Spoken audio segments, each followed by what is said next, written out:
Hello, I'm Stu Lapoden. And I'm Laura Merzig. Welcome to North Penn Schools On Location.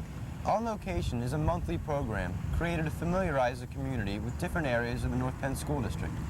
Each episode will contain 4 to 6 segments, which will deal with topics ranging from school district activities and clubs to school district departments and current events.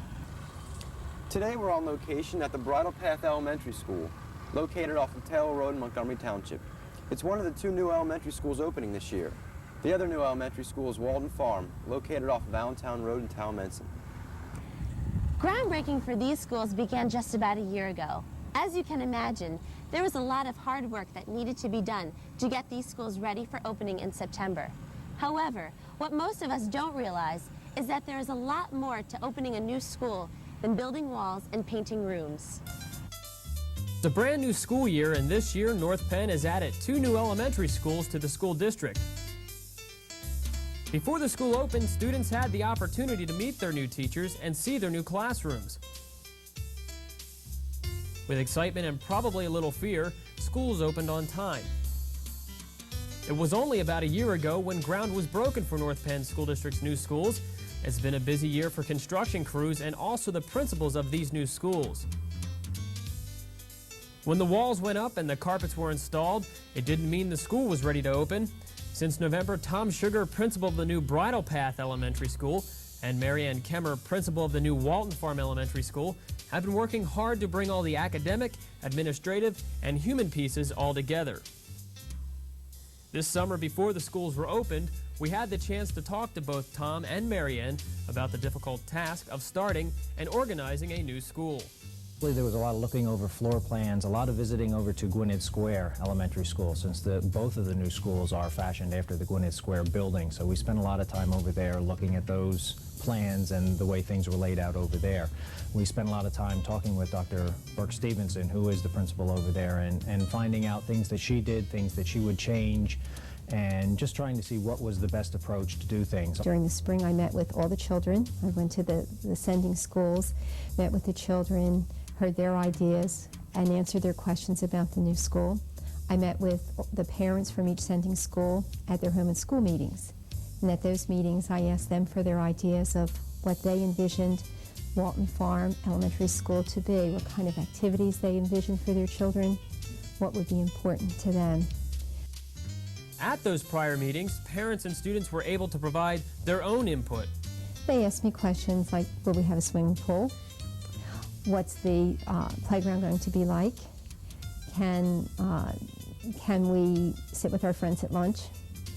Very typical children questions. They weren't asking me too much about reading or math or social studies. We did have a chance to select our school mascot and our school colors, and they were very enthused about that.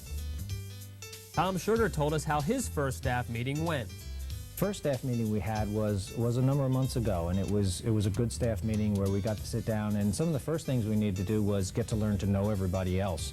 So we spent a lot of time that day just talking to each other, especially forming grade level teams, so those people really got to know each other well. But I think it's real important that as a Bridle Path staff, we all have to know each other. So we spent quite a bit of time also that day just getting to know each other, likes, dislikes, and a little more on the human side, so we know each other on a different level, not just on the professional level.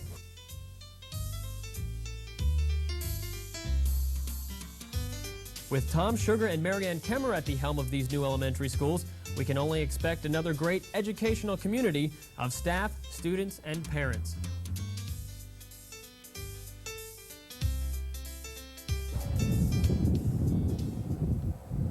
Right now, we're at North Penn High School's Crawford Stadium. Last year, lightning damaged the stadium lights. And this summer, crews worked hard to finish badly needed repairs on stadium lighting in time for the new football season. And not only do the North Penn Knights have a bright new field, they have a bright new coach to lead them through a sure to be exciting season. On, ready, set! Look up! Dude!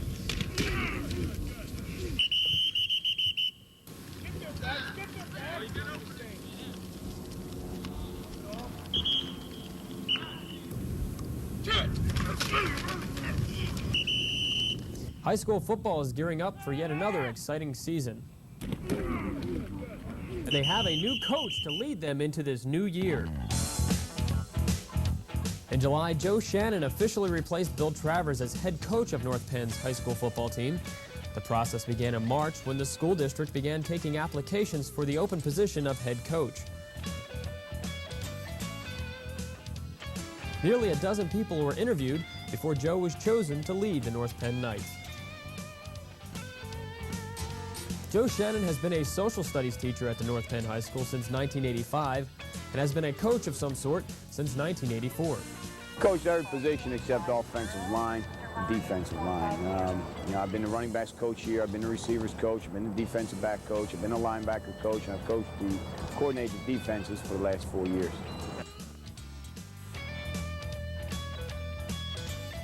When asked about how he felt when he was told he was the one, Joe said he didn't think much about it.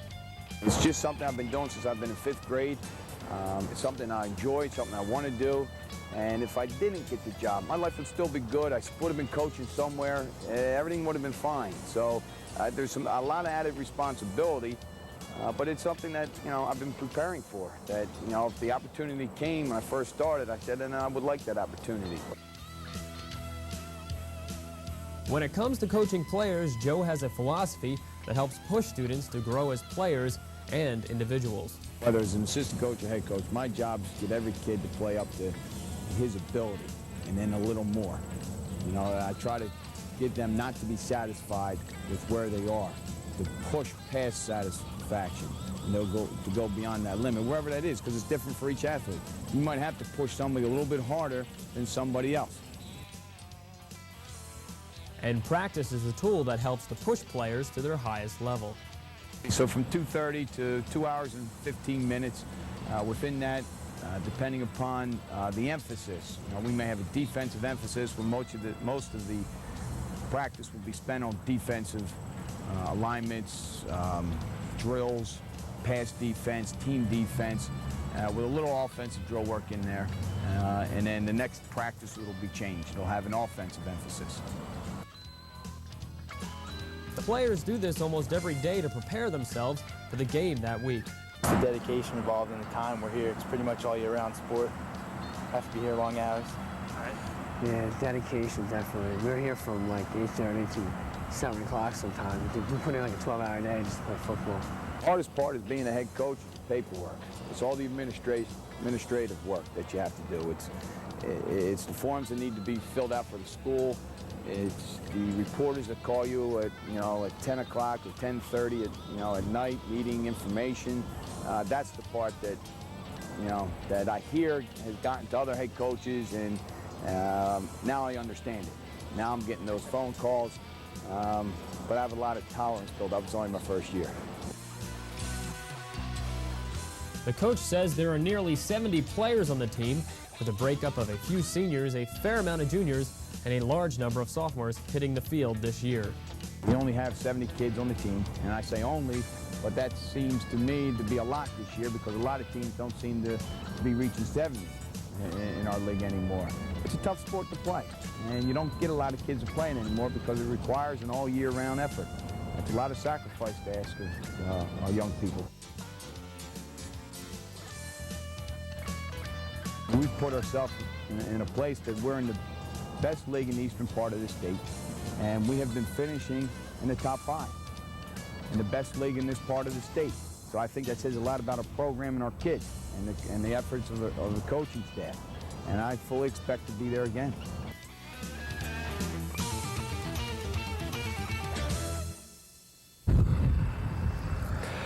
It definitely looks like the North Penn Knights will provide us another exciting season of high school football for this community. Yes, Lauren, it certainly looks like they're working very hard to do just that. But there's another group of people who share this feel with the football team who are also working very hard for their fall season. You're right, Stu. And that group of people is the North Penn Marching Knights. And yet again, it looks as though they will provide us another exciting year of colorful and eye-popping showmanship. Down, 2, up, 2, down, 2, up, 2, down, 2, up, 2, down, 2, up, 2. 18, 19, 20. 5 more. What does the burning August sun, the high school parking lot, and 200 musicians have in common? 3, 4, down, 2, 3, 4, right. All combined, they make up what is known as the North Penn Marching Knights Summer Band Camp.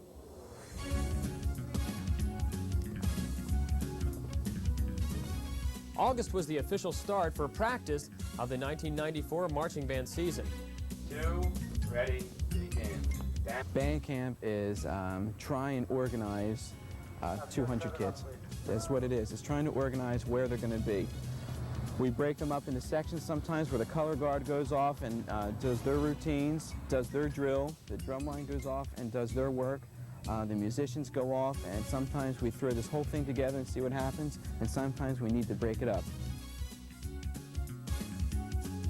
Typical day, we'll do some sectional work, and then towards the end, before lunch, we'll bring the whole piece together for an ensemble. We go over, have lunch that the music aides provide, 6 out of the 10 days.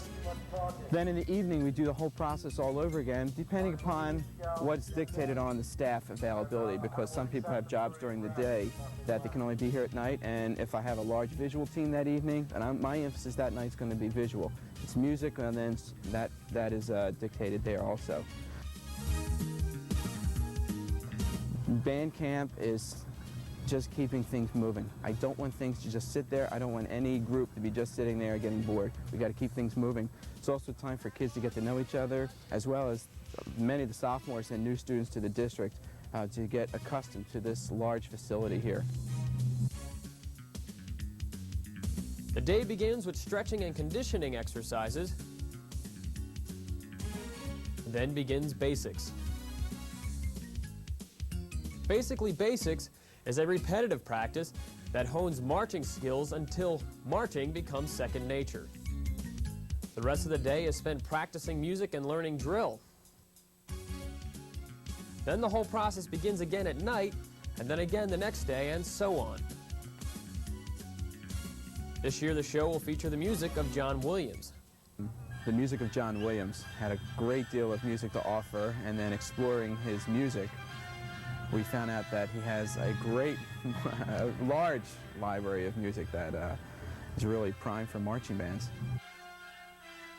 We're trying to stay away from the titles of the movies themselves, or just using the titles of the pieces. Exultate is our opener. And our second piece is Scherzo for Motorcycle and Orchestra. Third piece is Cadillac of the Sky. And finally, our exit is Adventures on Earth. The process of picking music and developing a show is a year-round activity. During the show last year, I was just throwing ideas around, thought maybe we should try this next year. We get a staff meeting at my house and we start talking about ideas and we begin to narrow them down. We like to stay in classical music because we've had success in that. So we start to get it down to the exact piece that we want to work on, and then John Williams was the one we wanted to go with. We have a student leader camp and drum major camp that the people that try out for these positions, that happens in May. And then in June, we bring in the 9th grade for the current 9th grade, soon to be sophomores, bring them in just to get a sample of what's going on. I don't want a commitment from them. I just want to throw them in there just to see whether they feel like doing this activity or not. And then we put the whole thing together for like what we call a mini band camp. Right after when school lets out for a couple of days, take July off, and then here we are in August. Returning to the field as band major is senior Bob Riley. Basically just taking care of the entire ensemble, making sure that everyone knows where they're going at all times. I mean, really, what we do during our performances and our real big responsibility is just kind of, it's very secondary, I'd say. It's helped me figure out more about myself. It's pretty much, it's given me a focus. It's given me leadership qualities. It's made me confident in myself. It's helped me deal with people, and it's a great outlet. And this year, the North Penn Marching Knights are working that much harder for a national competition. This is it. This is the year. The Marching Knights have been invited to the Fiesta Bowl in Phoenix, Arizona. They will be competing in the National Pageant of Bands on the Friday before New Year's Eve. it's a huge, huge competition with some of the best bands in this nation. That is our goal this year. This season will be a long one. The Marching Knights competitive season will end January 1st, 1994, after the Fiesta Bowl National Pageant of Bands. To marching band members, it's worth it. The feeling or the high that you had right after the performance or after the final cut, after the final commands marching off the field, I mean, that's the high that I really love. That's the most exciting thing probably about the entire organization, about the entire art. I can't pinpoint one specific area because the music aids that help out are so strong. That organization continues to grow. The students, it's just the Marching Knights total. It's everything. It just makes it exciting and makes me, let's keep on going.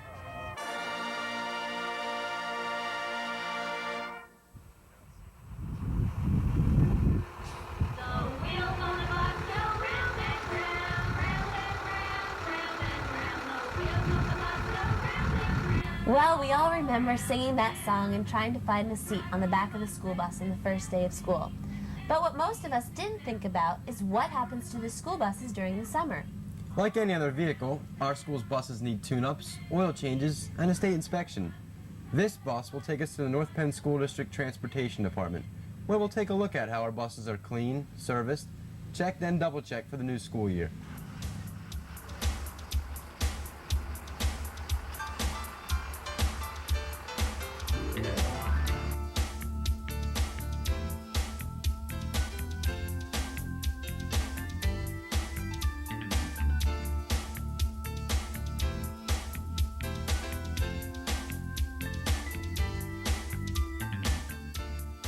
This is the North Penn School District Transportation Department. Now you may think it would be relatively easy making new bus stops each year because the stops stay pretty much the same, but in fact the process of creating and updating bus routes is a very complicated process. Beginning with all of the seniors that have graduated have got to come off the routes, all of the new kindergarten children have got to be put on the routes, and then the successive grade levels where they move from one school to another. So although the basic routes remain pretty much the same, the changes are tremendous. Office staff and routing specialist Joe Wenzel takes suggestions from the drivers of the actual routes, information about new and old students, and starts the process of creating nearly 84 bus routes for the North Penn School District.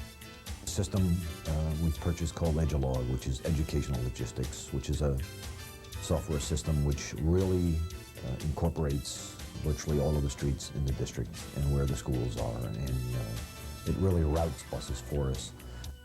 The routes are then checked by the staff by driving through the routes to make sure they work well on the road as well as on paper. Once all the routes are updated and checked, they print the listing of bus stops for the community. While all of this is going on, the North Penn mechanics are continuing to maintain and repair the 108 school bus fleet. All year round, mechanics perform major mechanical repairs and preventive maintenance. Buses are serviced and checked for safety every 3,000 miles, which is a lot considering each bus usually travels 60 miles a day. During the summer, the buses are serviced, cleaned, and prepared for a Pennsylvania state inspection. We have a major push in the summertime for maintenance on the buses. There's different levels of maintenance, and during the school year, there's a level 1 and a level 2 where we do major work in the summertime. Plus, we hire every year several students to really clean them up, make them spiffy. The mechanical staff is really excellent. We get high marks every year from the state police. I've been here 2 summers now, and they come in and do an additional inspection in addition to regular inspections, which is required in the law. Here at North Penn this year, we found some minor defects, but certainly nothing major. All the buses passed inspection. We'll need a couple of adjustments on some of the buses. Compared to other bus fleets that I've seen, I think North Penn is among the top well-maintained buses.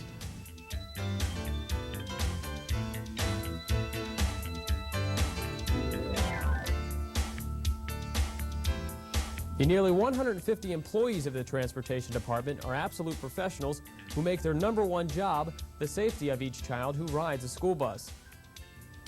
We have a key word around here, safety. I mean, we preach it every day. We hold classes on a regular basis. We hand out material. We kind of pester the drivers and the aides, and to just keep thinking safety. It started several years ago, but in the last 2 years, we really got it rolling is a safety program that we put on in the schools. We have a safety committee.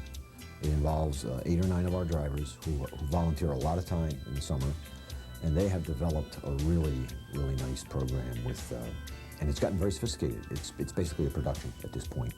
It involves puppets, and it involves a bus that Hatfield Packing graciously built for us, and it has all the working lights and a full electrical system. And last year was our first year where we went into all of our elementaries and put on the full program, and we got rave reviews. It's just not safe for you to do that, Georgie.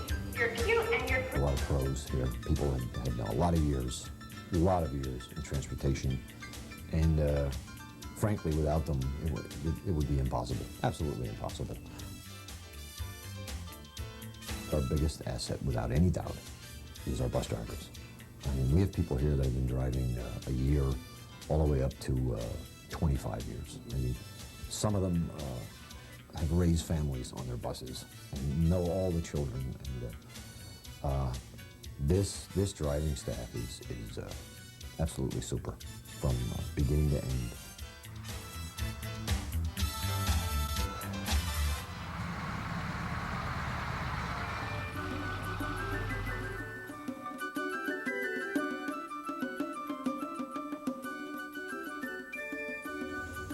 Actually, this isn't a castle, and we're not overseas.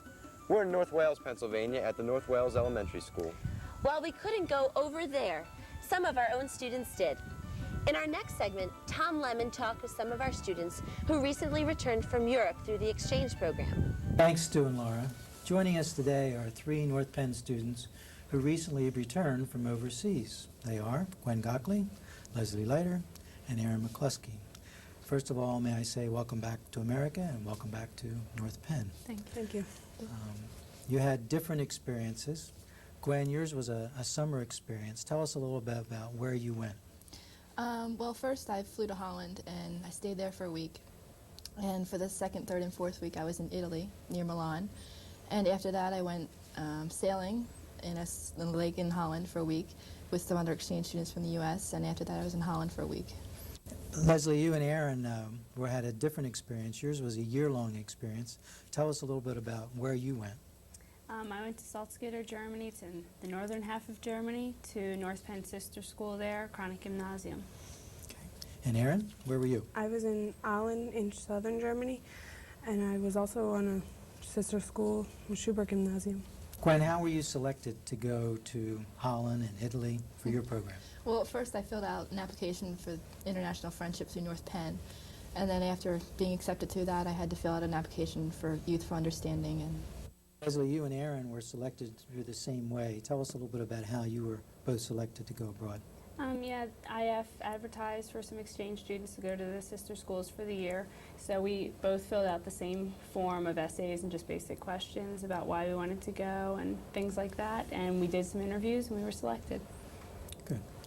Aaron, in a way, even though your programs were differently, all 3 of you were self-selected. Why did you want to go? What was it that attracted you to the program?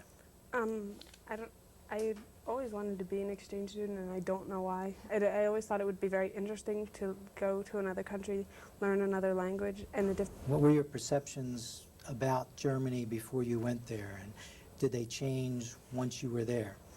I don't know. I pretty much went in with an open mind because I didn't know what to expect. I knew it was going to be different, but I didn't know how. I had learned things about Germany, but I knew that not everything that you learn is true. So I just pretty much went in with an open mind and let everything develop. Leslie, what were your expectations? What did you hope would happen to you? Yeah, I expected a really different culture, and I expected nothing like America, but of course in some ways it's comparable. So you can get there and settle in. I expected it to be like another planet more than another country, but you get there and you settle in and you get used to their way of life, and then you see that it really is comparable just to any other country with a couple of their own things thrown in. So. Gwen, your experience was a little bit shorter. What did you hope to accomplish in 3 months in Europe? Well, fun mostly. Since I was there for a short time, it was kind of like a long vacation, but you do learn a lot about the culture of Holland, mostly, and I did get to learn a lot about Italy, too, through being there. Although I was with a Dutch family, you learn a lot about the other country, too. So. You guys had a different experience in that you got to experience, in addition to the families, schools. How was school different for you, Leslie, in Germany? School, it's a lot more laid back. It's a system based on how much you really know, not how much work you get done. And it's about 6 hours a day, and you don't have lunch there. It's supposed to be sort of a stress-free environment. And if the teachers aren't there, you don't have class. You know, they don't push it and get a substitute teacher in who maybe doesn't know the material. You go home, or you have a free hour. So it's not so much based on homework and constant projects and things. It's based on interacting with the rest of your class and really learning the material. Gwen, tell me a little bit about the family you stayed with. I stayed with a family for mother and father, of course, and an older sister who was 18, and she's in Oklahoma for the year as we speak, and a younger sister who was 16. Leslie, tell me about your family. Besides my two parents, I had one brother, but he was here for the year, so I got to be an only child. My parents both worked, which doesn't happen so often in Germany. A lot of times the women don't work, but my mother was a teacher at a business school, and my father worked with computers in a big corporation, which is sort of the German half of IBM over there. So, what do you think you got out of your stay, Gwen? I think you learn to be very accepting of other cultures, even though, you're kind of thrown into it and just kind of have to accept it immediately, but you learn to accept people for what they are and not, just suddenly, cast them out if they're different. You learn to kind of accept them. Has it changed your idea about your future? Has your travel internationally caused you to think about an international career, or? Sure, and it just opens me up to a lot more options. There's always the thought of what if we have to move to another country. Now I'm open to all these possibilities now that I wasn't open to before, and what if in 20 years I sort of want to move out and try another lifestyle? Then I can do that now, whereas before it would have been very, very difficult. But it opens up a whole bunch of career possibilities that just weren't there before. Okay. Aaron, have you thought about your career and your future in relationship to your travels? Will it be affected by your travels to Germany? Yes. I want to go into a double major in German education, and also I would like to go back there and study. I really enjoyed it, and I know I can't recreate my year, and that the year was great, and it will never be the same, but I'd like to have another experience and go back. Well, we thank you for joining us. We're glad you had your experience, but we're also glad that you're back with us. If any of you are interested in traveling abroad, please see myself or Mrs. Murphy, the other advisor to International Friendship, and we'll be happy to talk to you about a variety of experiences that are open to you. And a great number of North Penn students have had the chance to participate in this exciting program over the years. Well, Stu, the exchange program appears to be a great experience for all who are involved. Well, that's it for this edition of On Location. We hope you enjoyed your time with us today. We hope you'll join us again. Until next time, I'm Stu Lapotin. And I'm Laura Merzig. We'll see you again on Location.